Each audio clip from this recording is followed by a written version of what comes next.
just the same.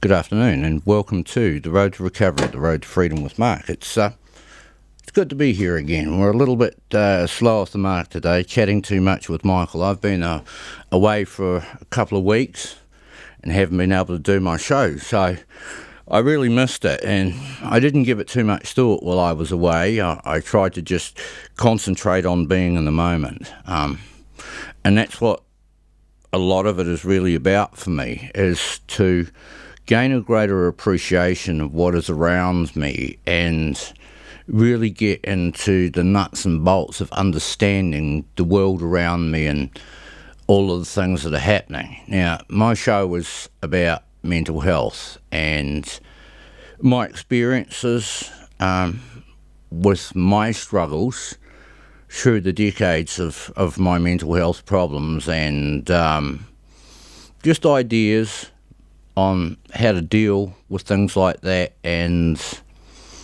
learning to live, learning to cope, learning to work your way down a path of recovery.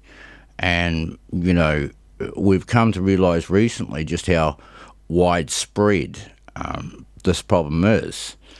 And the reason for that is because a few decent people decided that they would step up, be brave, and allow people to understand that depression and mental health problems do not distinguish between rich and poor, ordinary or famous. And thankfully, very thankfully, John Kirwan and Mike King stepped up and made this country more aware and made it a real issue, especially Mike King. He's done so much, and he's doing a little tour at the moment of New Zealand, so I would really encourage you to get out and support Mike King and his cause, because there is a man who has done a lot of reflection, I imagine he's been through a lot of agony, some very hard times. I've had the privilege of listening to him address some young people at a school. I remember he was talking about his relationship with his best friend and how badly he treated that chap, and how he had a certain attitude, especially when he was doing this comedy and stuff. And I know that he sincerely regrets the mistakes that he's made, and I would suggest to you that he has more than made up for it and continues to do so. He gets a fair bit of criticism sometimes for what he is trying to achieve, and I find that difficult. It's very annoying and angering. I mean, Mike has only got other people's interests at heart, and he sacrifices a lot of his time, energy, money, effort, everything he has to helping us. And, you know, he is a true champion, a real champion, a hero, someone who has had the courage to face his demons, to talk about it publicly, and to help people understand. And that is what it's all about. It's about understanding. Now, unfortunately, we've got a long way to go. I nearly smashed my radio the other day listening to someone advertising about a madness sale. So, you know, to a lot of people, especially people, you know, the big stores who do the sales and things, to them, mental illness is still the butt of jokes. You know, you don't have a cancer sale or a cripple sale, but you do have madness sales, that's for sure.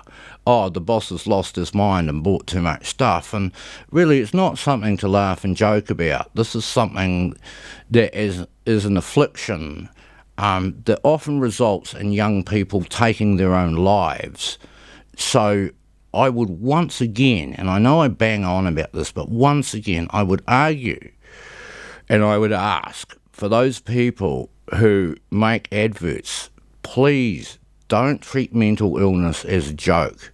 I find it more than insulting. I find it infuriating. You know, no one else who suffers from any kind of a problem gets the piss taken out of them. And that is really just a matter of ignorance. Once you understand, if you are touched by a death through mental illness, and many of us are, many families have been, I've lost friends, and, addressing my problems meant that I have met a lot of people suffering from all kinds of mental issues, and some of them are very badly afflicted and will never be whole, never live a normal life. They will always suffer. I have one mate, I go and pick him up out of Ward 21 every now and then when he has to go in, and this is where they lock up the crazies in Palmerston North Hospital, and it is a terrible, terrible place to have to go when you are in a room that has no door handle and it is locked and you have no way of getting out. You are basically caged because of your illness.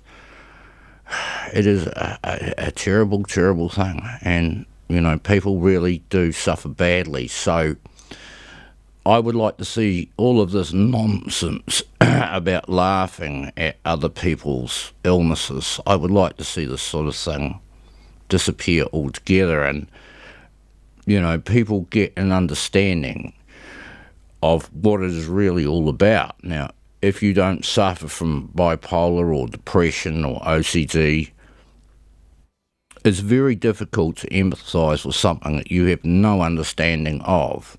And I'm not asking everyone in the country to suddenly become saints.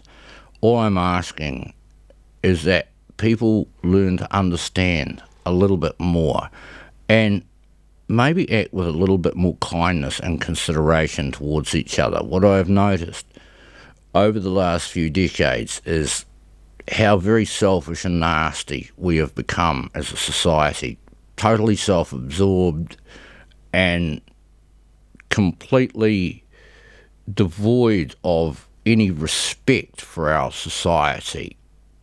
People break the laws because it doesn't apply to them and just can't be bothered. I remember driving south down the Auckland motorway, and I was the one and only person sticking to the speed limit. I nearly wiped out a motorcyclist. I indicated to pull into the left lane, and he decided to overtake me on the left, which is illegal, and at about 150 kilometres an hour, which again is illegal. And once he passed me, he turned around and gave me the fingers. And I thought, buddy, the worms are laughing. And every single car was winging past me on left and right. I was sitting on 105 kilometres an hour, so as to try not to hold anybody up. These buggers were doing 140, 160, wanging past me, and I thought, well, that's what's wrong with society today. Everybody is in such a rush, so self-absorbed and greedy and selfish and disrespectful of the laws that we have for a reason. If you look into the road toll, how many deaths we have, and it's only the deaths we talk about. We don't talk about the people that end up in wheelchairs for the rest of their lives. And believe you me, if that happens to you, depression is going to come and visit you in a very bad way. So I guess my message really is just about having consideration for other people. Slow down, take your time, and think about others a little bit more. Think about how very lucky you are in your life, that things are going pretty good for you and that you're not suffering every day. And you don't have to be a saint, but a kind word. Don't go and mob Mike King. Just say thank you. Just say thank you to the man and walk away. Give him a little koha, a couple of bucks, and it'll go a long way to doing a lot for our society. Well, time is a rockin', so I guess I've got to get on with the story today, and I'm afraid I'm totally unprepared. It's been a mad rush since I got back home, unpacking and getting things ready and organising trips and meeting people. It's been flat out, so I feel like I'm juggling a chicken and a chainsaw here, but we'll kick on with today's story, and let's see, we'll just have to pick one out. It's not like me to be so unprepared, but bear with me and I'll read you something really good. Let's see, what have we got here? Nah, I won't give you that one. No. I am going to write another story about the trip I had up north, and she was an absolute doozy, you know. It was one of those ones where you kind of ups and downs, wonderful times and terrible times, but on the whole, one that I most certainly will never forget and is certainly worth a story. Alright, let's do this one today. This is called The End of the Road. This is one of my newer ones. Not one of the originals, but one I added further down the line. So this is The End of the Road. The West Coast has always held a fascination for me.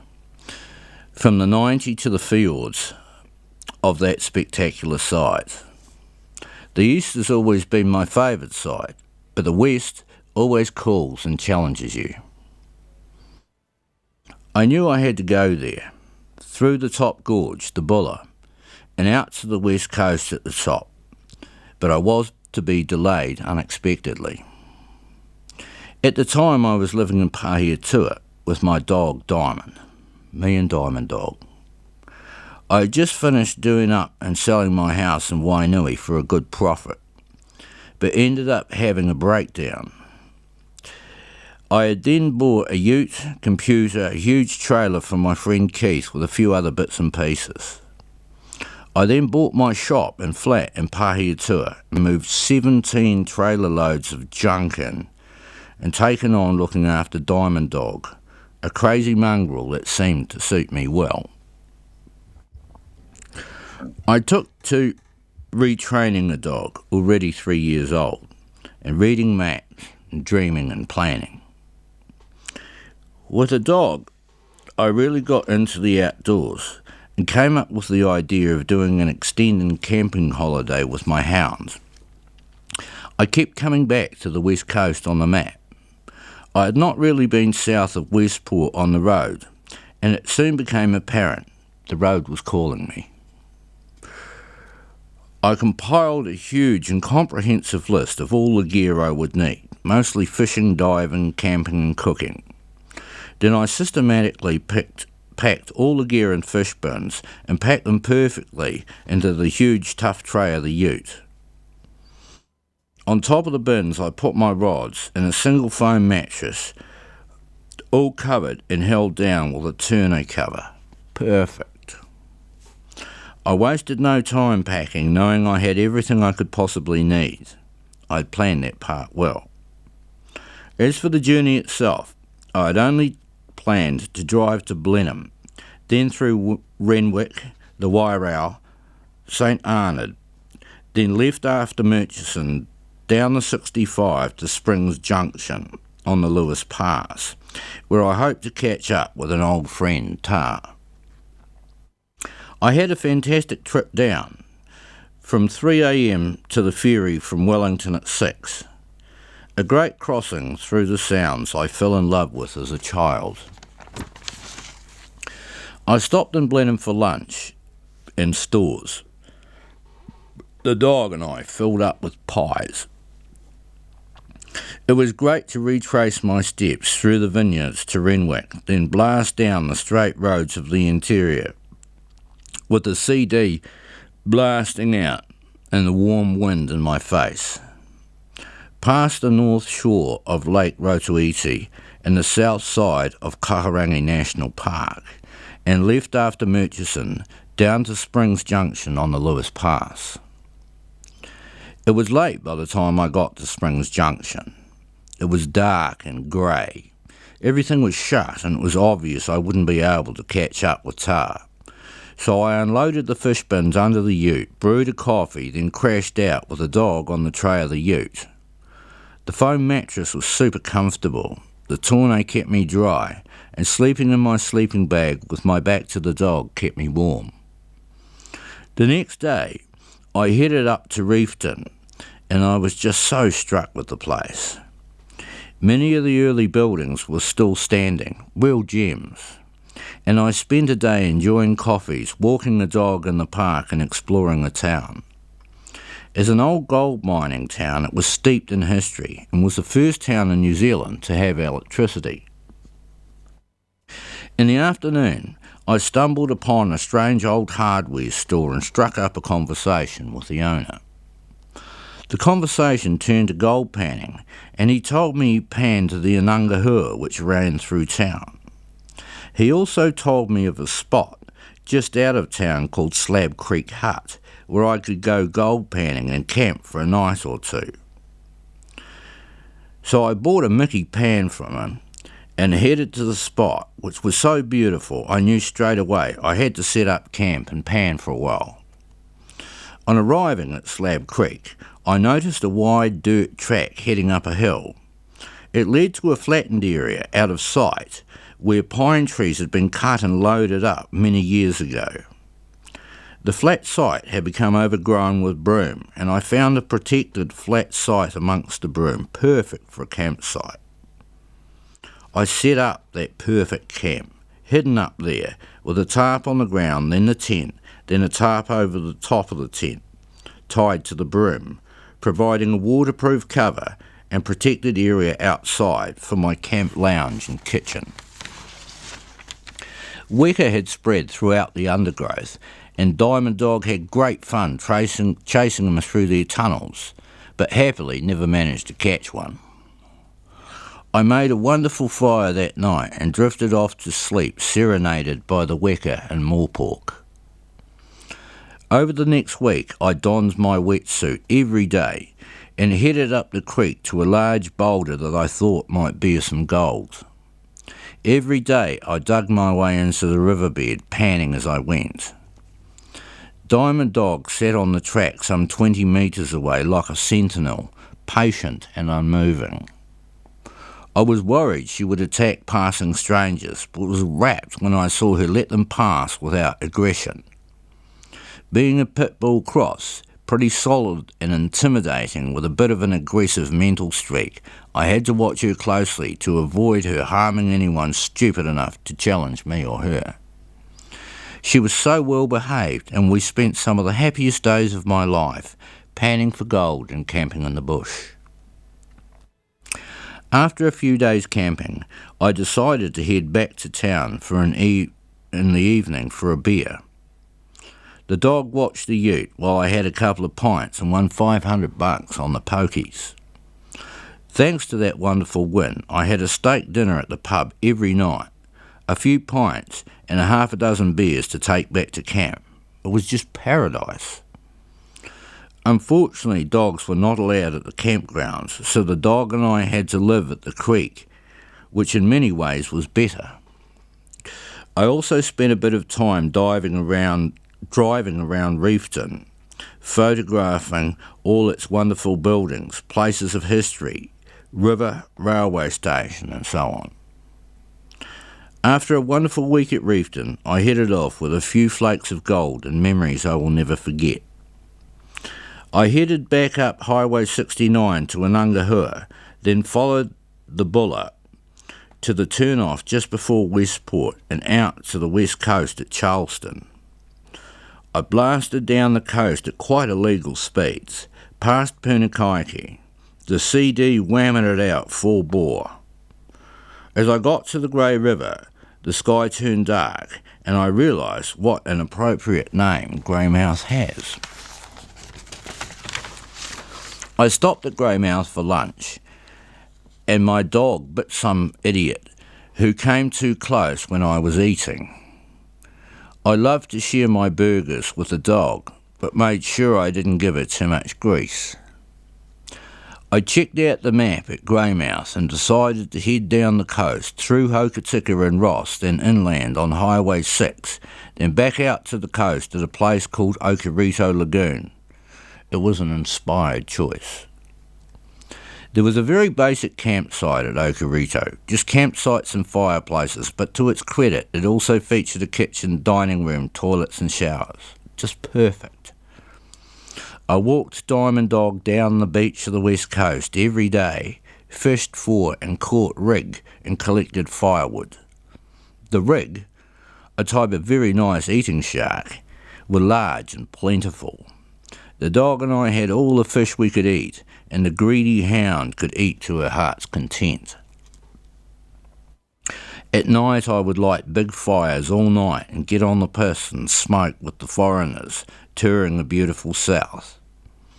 I remember a young English couple who were particularly fun, and I think they will remember our couple of nights together as the best of their New Zealand holiday. I spent a wonderful week at Okarito beneath the magnificent Southern Alps. Honestly, it moved my soul. Franz Josef was just down the road, so I stopped there for lunch and to visit the glacier. I was amazed at how busy the town was, with choppers constantly flying rich visitors up to Fox Glacier. I drove up to Franz Josef Glacier and was very happy to be greeted by mountain care, but was shocked at just how far the glacier has receded. From Franz Josef I followed Highway 6 down to Haast, the last town of any significance on the west coast. I stopped at their flash pub for a beer and a feed, resupplied and blasted down the road through Hannah's Green as the trees created the most incredible green tunnel as I neared the end of the road. From there through Neil's Beach to Patterson Inlet, where the road on the west coast of the South Island finishes. As it turned out, no one lived there.